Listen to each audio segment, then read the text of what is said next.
Hello, watchers. Here I am sporting some very, very bright red lipstick and some winged eyeliner that even Lana Del Rey herself would be proud of. And that's herself, H, capital H, because she's a queen. Anyways, I have a couple of things that I'd like to pose to everyone who's watching. And really, what this class has kind of brought to question for me is what the fuck is this whole gender thing and why on earth is it so damned important?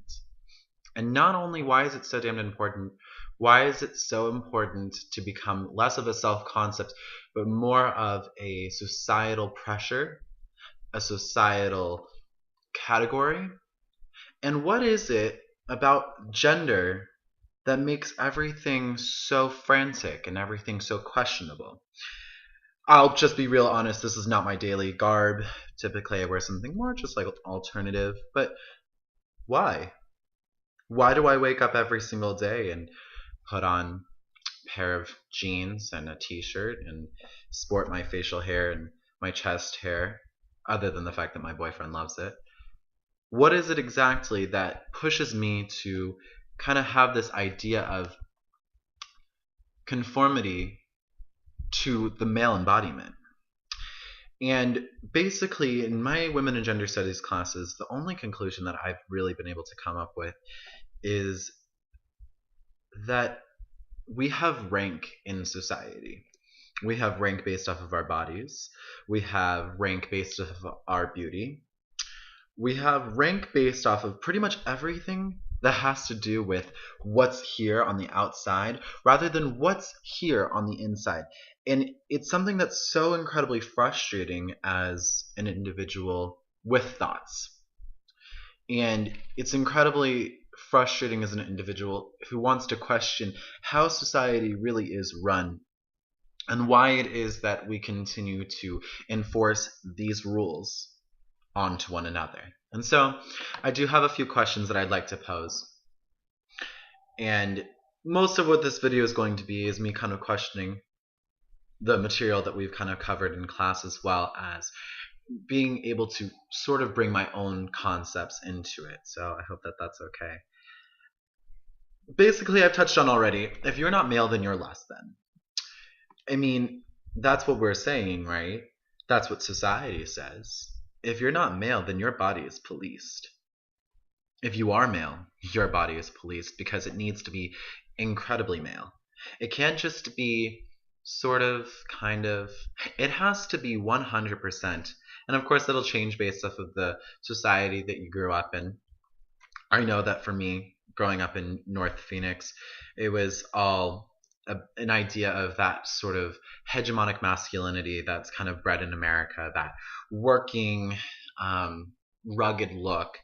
And it definitely was something that I had to adapt to. I grew up extremely obese, and my body was not ideal.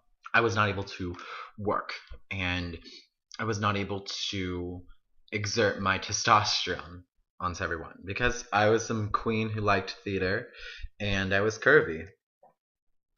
My male body was policed by children in elementary school throwing basketballs at me while I was wanting to read a book. And it wasn't just because I was fat, and it wasn't just because I was deemed weird, but it was because I was not embodying what the other kids thought I needed to. And these are just children. We see it in politics every day. What women should do with their bodies, what men have to do with their bodies. Where are these rules established? And why is that so damned important? My other question is, if you don't fit into any category, where do you stand in society? We talked a lot about in Unit 1 this idea of gendered embodiment. And we talked a lot about how people are in the trans community having this pressure to sort of pass.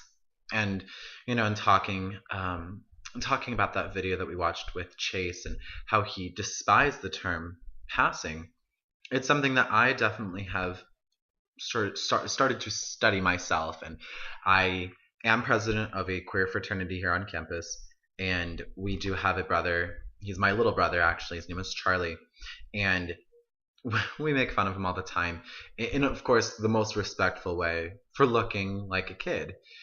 Of course, this is all in innocent fun, but it's because Charlie is trans. Charlie does pass, but not so much. He kind of has a feminine feature to him, kind of looking, prepubescent. But why is this even something that we think about? Why is it something we even look about? And I think really what it has to do with is the fact that we are so obsessed with binaries in this country. We look at Karen Martin and her essay speaking about how gendered bodies become gendered bodies and how they really have to do with the societal examples that we are set. How we're supposed to walk, how we're supposed to talk, how we're supposed to act. All of these things that sort of make this gendered body. And that's why it's so frustrating when you look at it in a simple eye, because when you look at it really in true face value, gender is your own self-concept. And of course, we're in a women and gender studies class. I'm pretty sure we can all agree on that. But that's the thing, is it's so difficult and it's so daunting, because when you look at how we are bred, kind of what I was talking about before, about how when I would wake up in the morning, this is what I wear. Well, that's because that's what's been taught to me. That gendered bit has been taught to me, and now I embody it in my gender. I walk like a man, although a lot of my friends say I strut, which I can take. But I have a deep voice, which I guess is biological, but it has that sort of, in my friends' terms, bitchy upturn. How is that embodying male? What exactly am I doing to embody male in my everyday life? I am male, that's how I define it, but how do other people see me? Do they see me as a man who's not quite a man?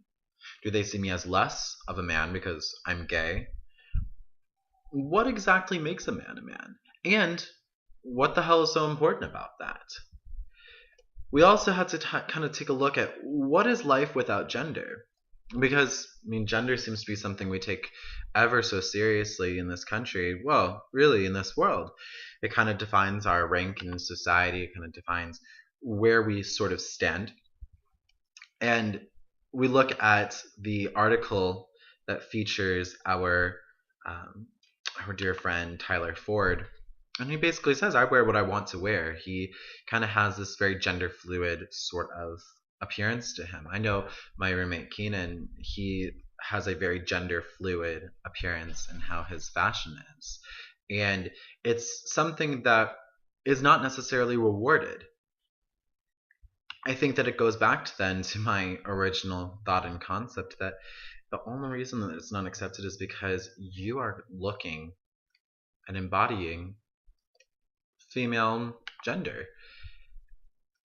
And if you find shame in embodying female gender, then are you not saying that you find females powerless?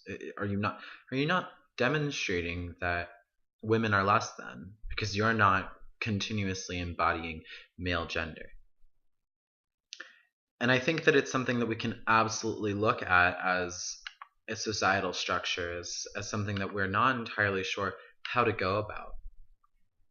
And of course, since we're in a social change class, we want to kind of see how the shift can come from being I am male to I am person.